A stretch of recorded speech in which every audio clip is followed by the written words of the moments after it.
United States, New York, Queens, November 12, 2001. 6:30 a.m. JFK Airport is on high alert. The atrocity of 9/11 is still fresh in the minds of Americans. And for everyone in the airline industry, security is a major concern. On the tarmac, the crew of American Airlines Flight 587 prepare for a 3.5-hour flight to the Dominican Republic. Captain Ed States, the senior pilot, and his first officer, Sten Molen, carefully check the exterior of their aircraft. The son of a pilot, Molen has 10 years' experience with the company, joining American Airlines at the age of just 24. Like his father before him, Sten sees it as much more than a job. If he wasn't a pilot, he doesn't know what he would be doing because it was that important. He loved his job. Traveling to the Dominican Republic this morning are 251 passengers. Among them, 83-year-old Hipólito Algaroba and his 73-year-old wife, Ubencia. The elderly couple have decided to return to their homeland for their twilight years and are expecting their son, Hector, to show up and see them off. They're going home for good because they have raised 3 kids and their job is done. The couple have arrived well before their scheduled departure time. So early, the airline offers them seats on an earlier flight. By the time Hector gets to the airport, his parents have already checked in. But his mother comes back from departures to say goodbye to her son. I'm fine. How's Dad? I asked about my father, and she said that he's fine, and he said he'll see me when I get there in a couple of months. And I gave her another kiss. I guess that was the kiss for my father. At 7 a.m., Ed States and Sten Molen begin pre-flight checks. The aeroplane is an Airbus A300-605R, capable of carrying up to 266 people. Built in Europe some 13 years ago, it is one of the oldest in the American Airlines fleet and has racked up over 37,000 hours of flying time. Nevertheless, the Airbus is recognized as one of the most reliable airliners in service. Today, though, that reliability has been undermined by the stringent new security measures. Every passenger is searched twice before boarding is allowed, and the scheduled takeoff time of 8:40 begins to slip. By 9 a.m., all 251 passengers are on board. I'll program the computer. Pre-flight checks are complete. Clear right. Clear left. And Flight 587 begins to taxi to runway 31L. It's a fine day, and Sten Molen, the co-pilot, will fly the plane on the first leg. 9:11 a.m. A Japanese Airlines 747 immediately in front of 587 is cleared for takeoff. The controller gives Molen and States a routine caution.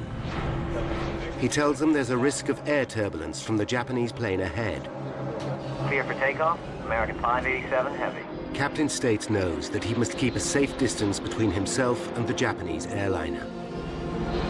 Every plane creates a wake of turbulent air as it takes off, which can affect following flights. You happy with that distance? We'll be all right once we get rolling. So you're happy?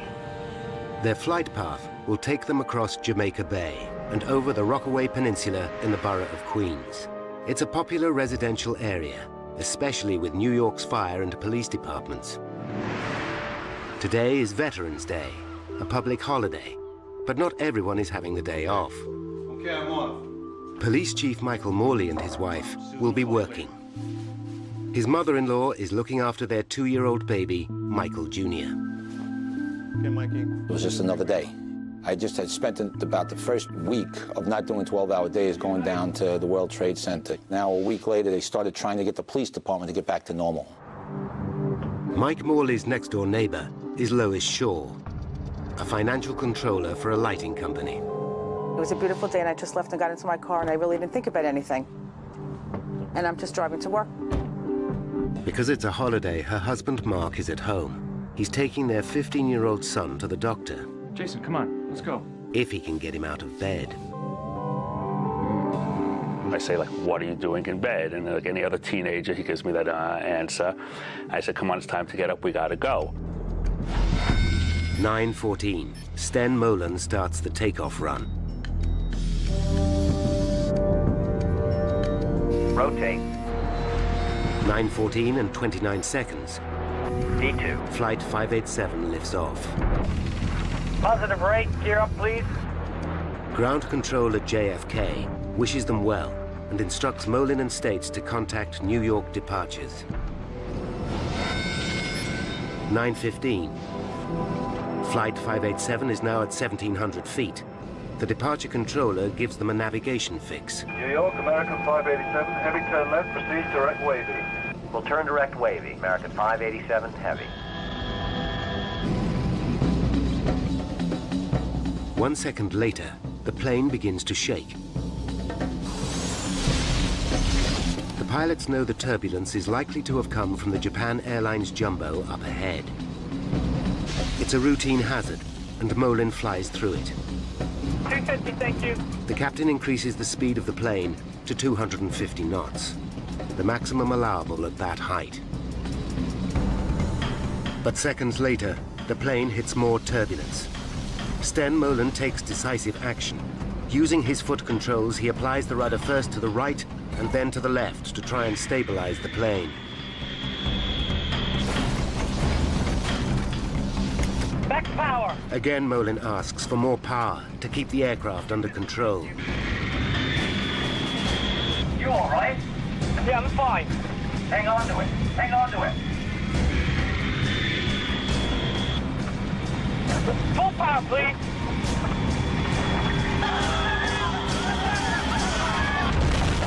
Holy... Less than 2 minutes into their journey, Flight 587 is in deep trouble.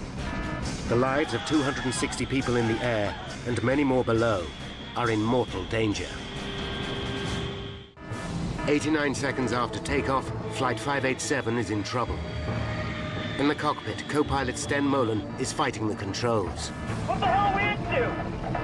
I'm stuck in it! Get out of it! Get out of it! Far below, 53-year-old Pete Hayden, deputy chief of the New York Fire Department, is taking his first day off since September 11th. His attention is drawn to a plane making an unusual straining noise. It's struggling. I look up. It's lower in the sky than normal. I'm watching it, and the plane suddenly begins to break apart. Holy...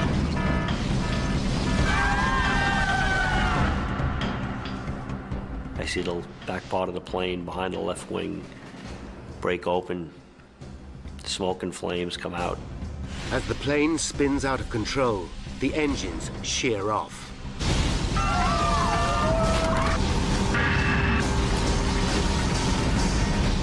Mark Shaw, still trying to wake his son, also hears the plane.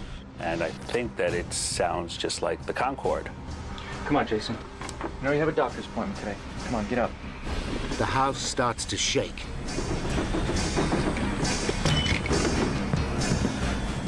Pete Hayden watches in disbelief.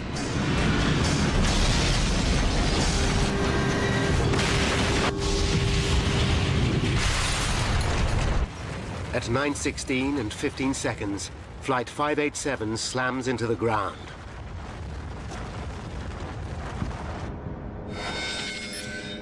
At 9:20 a.m., a pilot who has seen the crash alerts air traffic control at JFK. Yeah, look out to the south of the aircraft crashing. Say again? An aircraft just crashed to the south of the field. An aircraft crashed south of the field? Aircraft fireball. Controllers see a black pall of smoke over the suburb of Rockaway.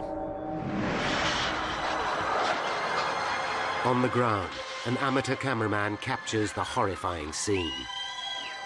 Plane crashed. Where? Into the houses. Houses are crushed and burning. Aircraft parts are everywhere. The whole neighborhood seems to be under attack. One of the first at the scene is Deputy Fire Chief Pete Hayden. There are bodies everywhere, all over the streets, in the yards. Some victims still strapped into the seats of the airplane. For Pete Hayden, the scene is all too familiar. It's 9/11 all over again. Only this time, it's his own neighborhood that has been hit. I'm wondering who it is that I know today that was killed. As the full scale of what has happened becomes apparent, residents are in a state of shock. The engine fall down and the plane fall.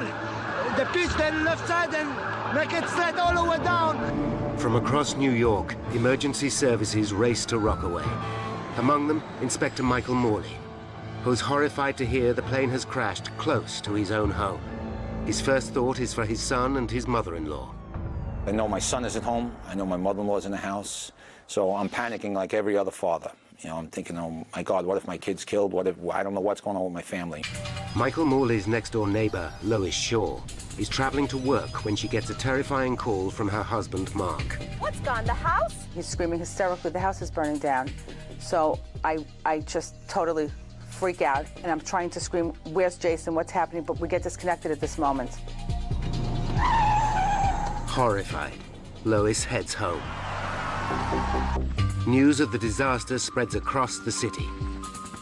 Roger, I'll have to cut you off. We are just learning from Associated Press that there has been a plane crash in Queens. Hector Algaroba is having breakfast in a diner, having left his parents at the airport. The word that we have is that it is an American Airlines jet. He's not certain which flight his parents caught, but his blood runs cold. Hundreds of firefighters from across the city are now fighting the blaze. Mayor Giuliani arrives to see the damage for himself. We'll do everything we can to help these people, everything. And the president is on top of it. They're alert. They're watching everything else all over the country, so I think people should remain absolutely calm. But New Yorkers believe they are being attacked again. The city is in meltdown. The Empire State Building is evacuated. The United Nations is in partial lockdown. Airports are closed, and all civil aircraft are grounded. Armed F-15 Eagles scramble, and other jets are on strip alert around the country. Tunnels and bridges are closed. The city is gridlocked. Americans fear their worst nightmare is unfolding once more. The plane has crushed 4 houses on the intersection of Newport Avenue and Beach 131st Street. Across the road, 5 more houses are ablaze. One of these belongs to Police Inspector Michael Morley.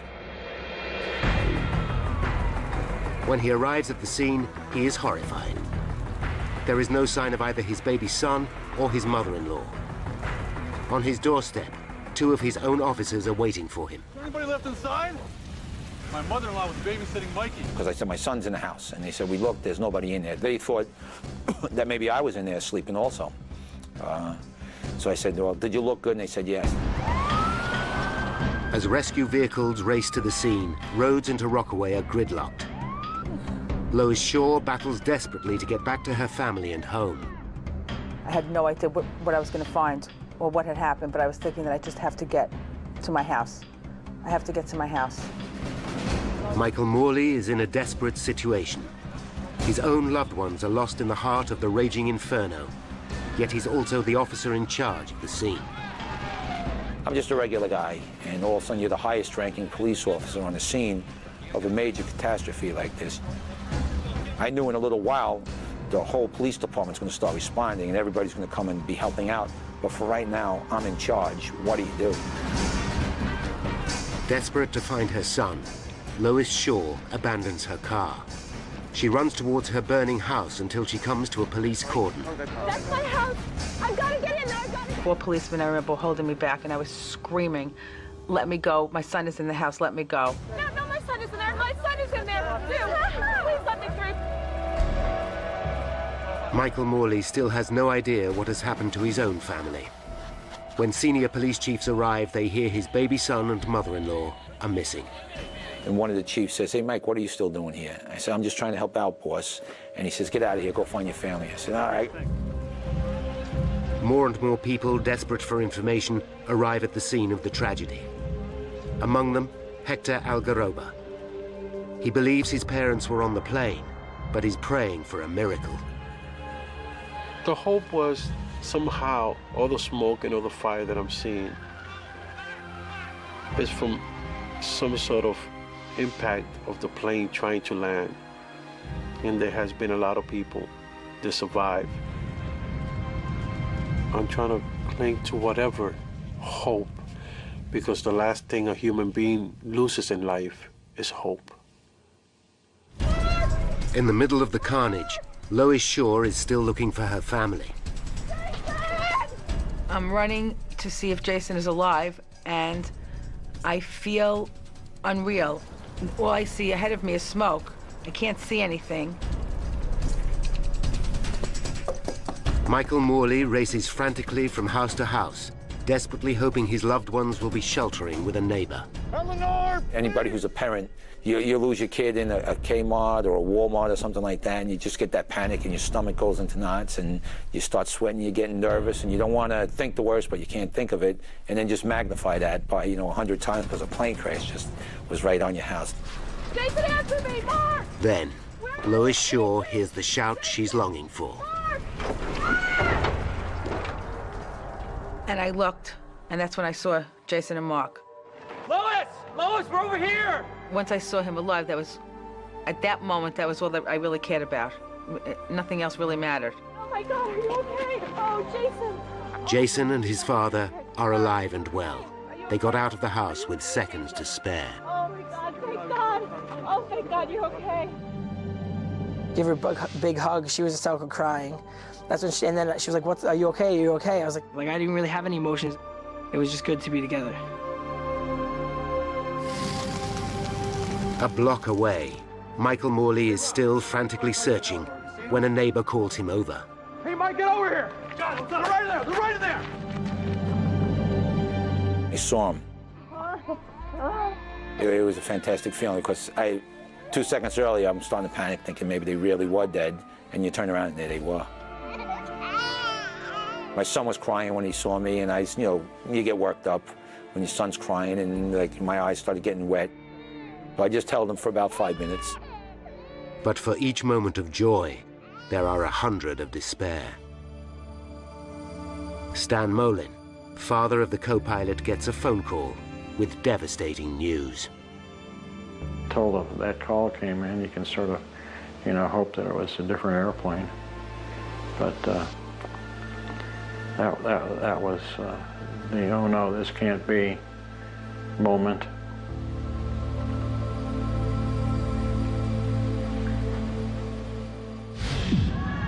In the Dominican Republic, relatives expecting a family reunion at the Santo Domingo airport are suddenly confronted with an appalling reality. Their loved ones are dead.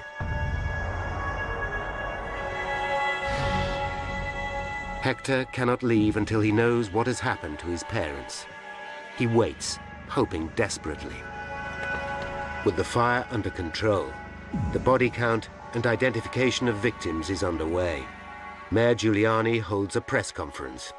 We have so far recovered 132 bodies. And as the governor said, there were 255 people and crew members that were listed on the manifest. And I want to again express my sympathy and condolences to everyone involved. After the announcement, Giuliani meets the bereaved families and personally gives Hector the news he is dreading. He hugged me and gave me his condolences by telling me that my parents were on that flight.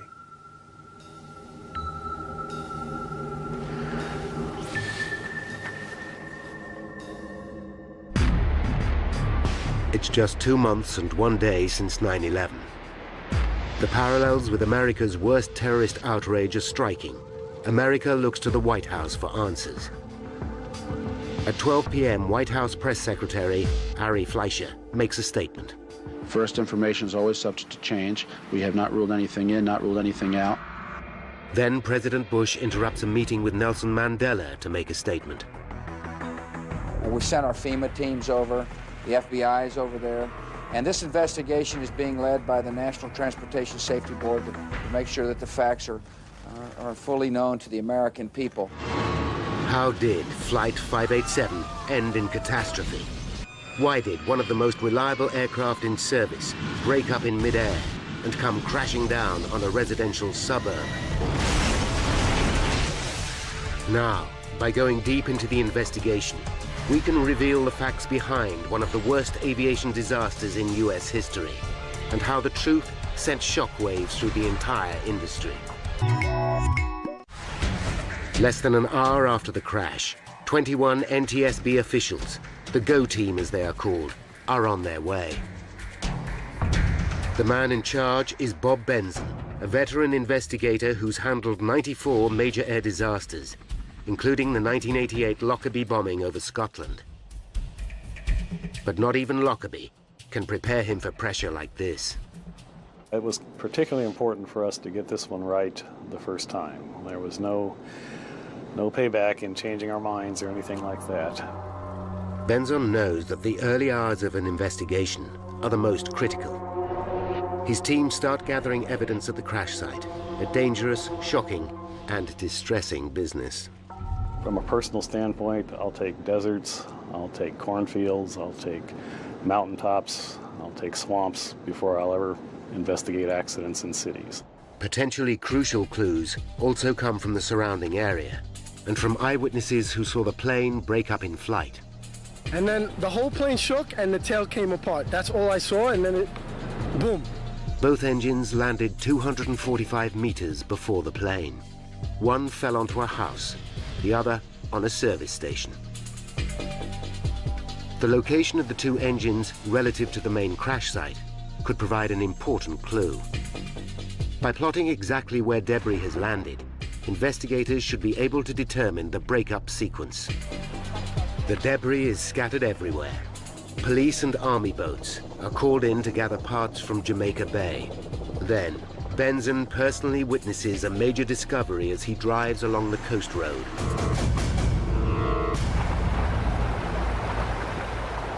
A crane is lifting the tail fin from the water. That really got our attention. The tail fin is an essential component of the aircraft. Without it, an airliner simply cannot fly. The fin was found floating in the water 1.2 kilometers behind the main crash site. For the investigators, this is clear evidence that it must have been one of the first parts to break away. It could be at the very heart of the accident. But what could have caused such a catastrophic failure? For a tail to simply fall off a plane is virtually unprecedented. Of the hundreds of eyewitnesses who saw the crash, there is no doubt. This was a bomb. And I saw an explosion in the sky, and I saw the plane. It looked like one of its wings fell off. Just aiming for the ground, and I felt an impact, and then I saw smoke. Well, my neighbor was yelling, "Take cover," and I really thought, this is it, they've started bombing now. Even for a trained investigator, it's difficult not to jump to conclusions. We're not supposed to speculate at early stages of any investigation. It was very hard not to in this particular case. Hang on to it. Hang on to it. Hey, Mike, get over here. You got it. Right there. Right there. After the crash of an airliner into the New York borough of Queens, FBI forensic experts are searching for evidence of a bomb. They are also hoping to find two other key pieces of evidence: the plane's black boxes. The cockpit voice recorder should have recorded everything that was said by the pilots. The flight data recorder could tell them exactly how the plane performed throughout the flight. Each of the black boxes might unlock the mystery of the crash, but lead investigator Bob Benson knows finding either of them is likely to take days. Even then, they could be badly damaged. But just hours into the search comes an amazing stroke of luck. Marion Blakey, spokeswoman for the NTSB, makes an announcement. We have recovered the cockpit voice recorder. By now, there is a frenzy of speculation over the incident. Terrorism, is foremost in people's minds. But for Benson and the NTSB, the lack of any corroborating evidence to support the theory is troubling. There is no sign of suspicious activity at the airport, and no group has stepped forward to claim responsibility for the crash. They take a calculated risk and announce that even at this early stage, they believe this was not a deliberate act. It is the case that the National Transportation Safety Board is the lead agency because all information we have currently is that this is an accident. The plan backfires. Suspicious New Yorkers start to wonder if this is a cover-up. The NTSB takes steps to reassure the public. Should there be any indications of criminal activity, we will certainly make certain that the public knows as soon as we are aware of that, and the investigation would change at that point appropriately. For Benson and his team, the pressure is mounting. Finding the cockpit voice recorder is a huge step forward. With one of the black boxes and the tail fin in his possession, hopes are high they will be able to piece together the reasons behind the crash. Although the recorder is damaged, the tape is still intact and is rushed to NTSB headquarters in Washington. Away from the glare of the media, investigators start to analyze the chilling final moments of the flight. Let's go for power, please. Every word, every sound is carefully analyzed. 89 seconds into the flight comes a chilling sound on the tape. There is a loud bang. Immediately afterwards, the crew can be heard struggling with the controls. You all right? Yeah, I'm fine. Hang on to it. Hang on to it. Could this bang be the sound of an explosion? Perhaps there was a bomb after all. With the second black box, the flight data recorder still missing in the smoking wreckage, Benson knows that the truth will be hard to find. Without that, it makes telling the story more speculative and more difficult. For 2 days, investigators hunt through mountains of debris for the vital recorder. But instead of where they are looking, the next lead comes from 3 kilometers away. A pair of security cameras on the Triborough Bridge have captured the last moments of the aircraft.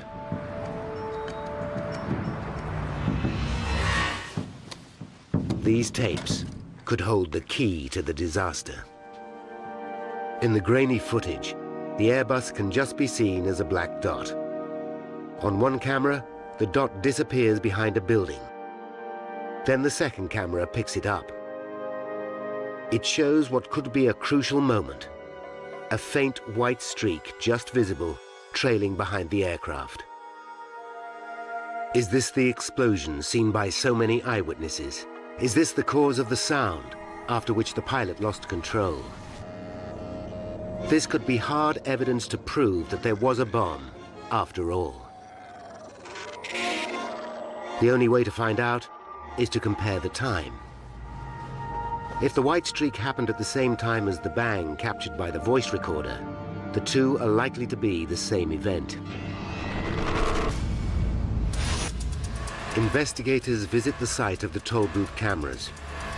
Using buildings as reference points, they work out exactly where and when the streak occurred. The results back up their theory that this was not a bomb. We can see that the streak began 8 seconds after the initiating accident sequence. The calculations show the streak occurred after the bang on the recorder. The flash is probably fuel escaping as the plane breaks up. This can't be the start of the accident, although it could be the reason so many people thought they saw an explosion.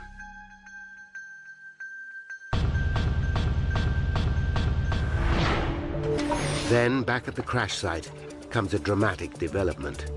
Investigators get the news they have been desperate to hear. Searchers have recovered the flight data recorder. But the relief is short-lived. The black box is damaged. The NTSB sent it back to the manufacturers to see what, if anything, can be retrieved.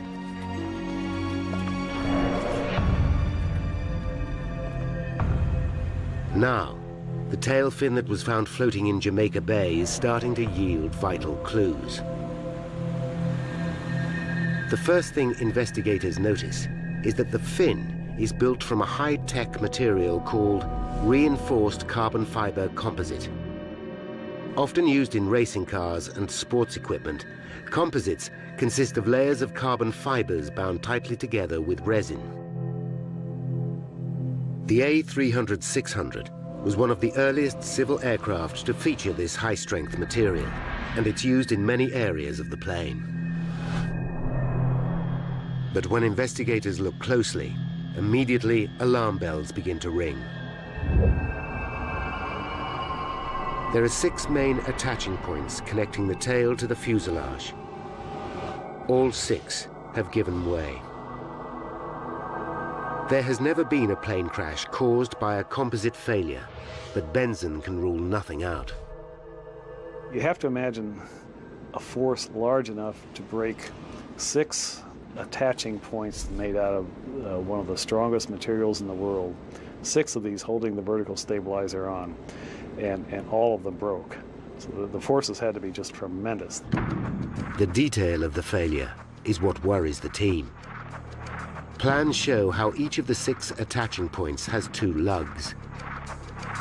One made from aluminium, the other from composites, connected by a titanium bolt. The damage shows that the metal lugs and the bolts remained intact, but the composite lugs all gave way. Benson has to consider the appalling prospect that the composite material itself may be faulty. With 240 similar planes still in service and thousands more using similar technology, it would have huge implications throughout the aviation industry. There's something that the composite creators or designers missed 25 years ago that's now just starting to rear its ugly head. That's bad news for a lot of airplanes that are already flying. Proving that the carbon fiber is to blame will need hard physical evidence. Benson urgently dispatches the stabilizer to specialist labs at NASA to see if they can detect any weakness. Using scanning electron microscopes, experts check over 3,000 square centimeters of surface, magnifying the material by up to 5,000 times as they search for any imperfection. It's a painstakingly slow process, and the pressure is building on Benson and his team all the time. It keeps you awake at night. You've got a lot riding on these things, and the eyes of the world initially, and then later on, the eyes at least of the aviation industry are on us. The pressure is also growing on Airbus. Is the design of their aircraft at fault? Has there been an error during assembly? They scrutinize every lug, bolt, and fitting on the tail, including the vertical stabilizer, as it is called. After hundreds of hours of work, studying Airbus's design and construction methods, NASA and NTSB scientists finally give the plane a clean bill of health. They can find nothing wrong with the aircraft or the materials used to build it. While the news is welcome, it only serves to deepen the mystery. Although we were relieved in that aspect, we knew we had a long row ahead of us because we still had no idea why the vertical stabilizer really came off.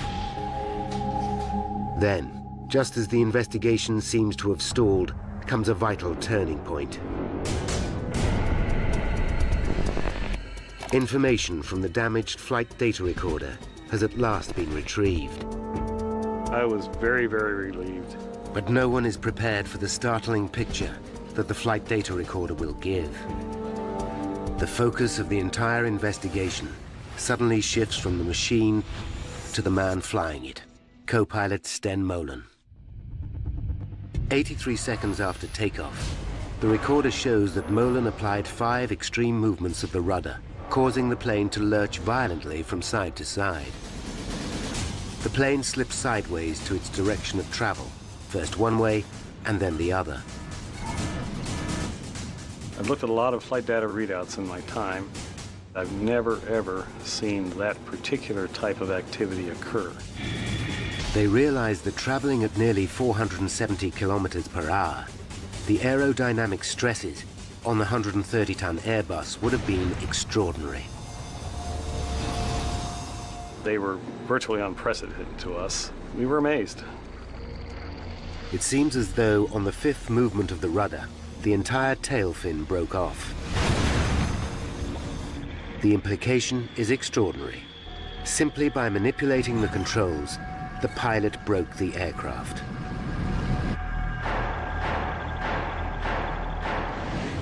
The NTSB is so concerned, they take immediate action. On February 8th, 2002, they issue a special warning to all pilots of this new danger. But the board have yet to prove that the tail came off simply due to aerodynamic forces. Many pilots doubt that such a thing is possible. The only way to be sure is to run detailed computer simulations, a process which could take months to perform. If the theory is right, then the idea that a terrorist plot must be behind the tragedy can finally be laid to rest. Benzon now faces a new and disturbing mystery. Why did the pilot act in this way? Investigators believe they are close to uncovering the cause of the tragic crash of Flight 587. The flight data recorder shows that the co-pilot, Sten Molen, applied 5 rapid inputs to the aircraft's rudder pedals, which could have overstressed the tail fin, causing it to break off completely. Now the question is, why would he do such a thing? They listen again to the cockpit voice recorder. We're supposed to be 5 miles by the time we're airborne. One possible theory is wake turbulence. Wake turbulence is all too familiar to accident investigators. It's a region of spinning air left behind as a plane passes. These vortices can sometimes turn a following plane upside down. But the team quickly realized that this cannot be the cause of the crash. The turbulence was not strong enough to seriously affect a plane the size of the Airbus. The bigger the airplane, the less effect wake turbulence has on it. The A300 is a pretty big airplane. Then comes evidence which changes everything. The investigation team interview Molen's friends and colleagues, and they discover a vital piece of information.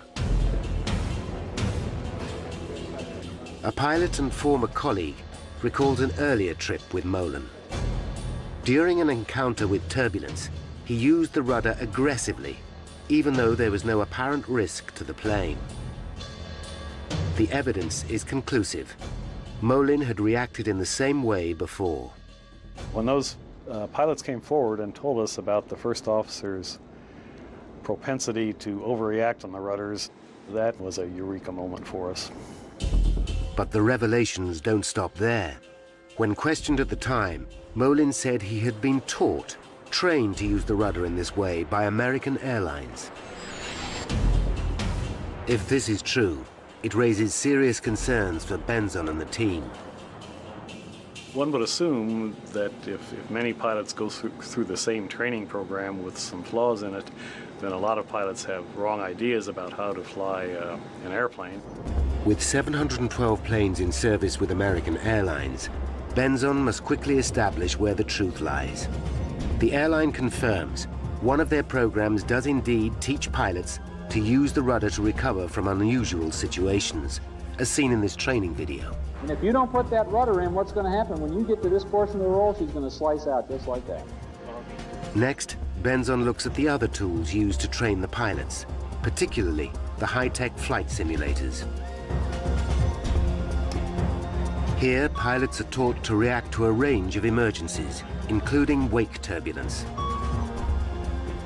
In one of those scenarios, Benzon discovers that the pilots learned to use the rudder very aggressively.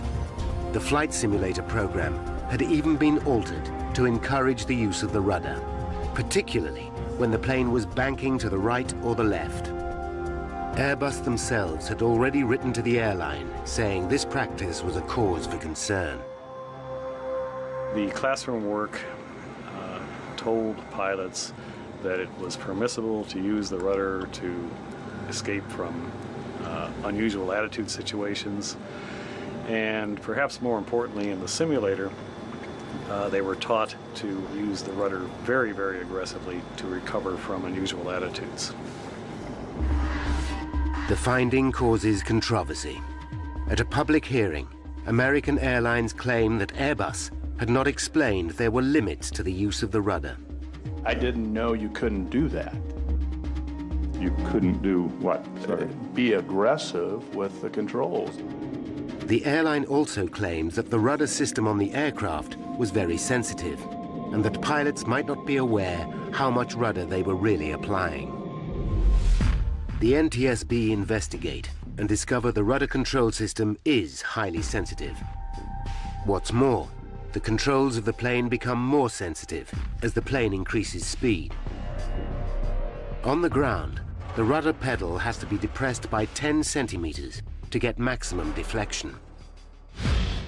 But when flying at high speed, that distance reduces to just 4 centimeters.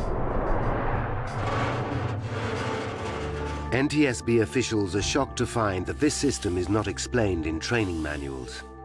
There was an apparent gap between what the manufacturers knew about the rudder sensitivity of the airplane and what was filtering down to the folks that actually flew them.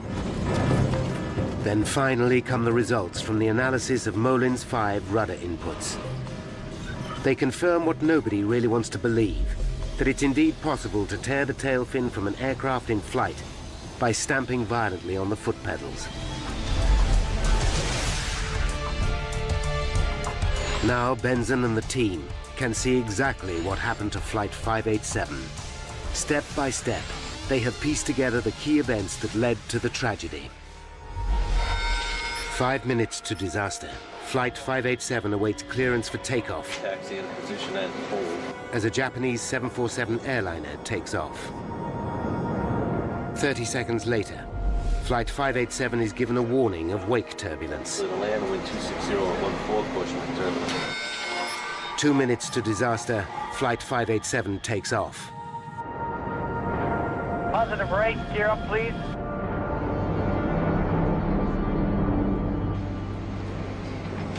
One minute to disaster, 587 encounters turbulence for the first time. Sten Molen flies through it. 30 seconds to disaster, 587 hits a second, larger wave of turbulence. The plane is now banking to the left, reminding Molen of his simulator training. Rudder movement. Not realizing how sensitive the rudder system becomes in flight, Molen stamps on the pedal, causing maximum rudder deflection.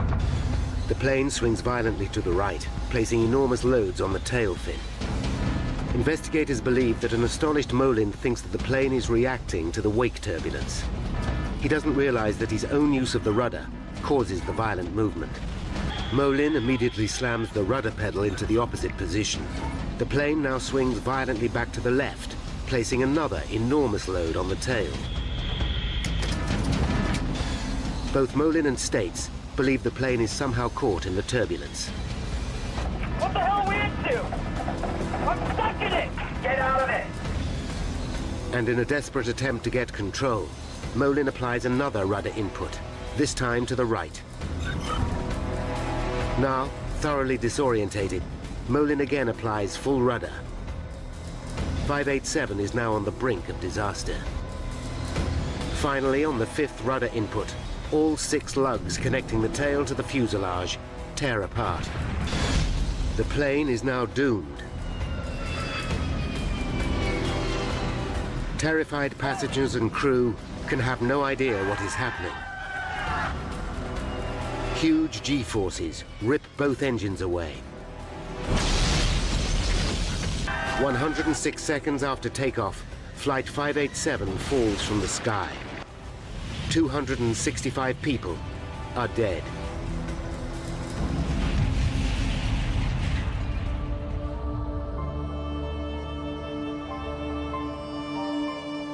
Important lessons have been learned from the tragedy. Airbus have issued a bulletin reminding pilots how to use the rudder, and American Airlines have modified their training program. Together with the NTSB, the aviation industry has moved to ensure that such a terrible accident will never happen again.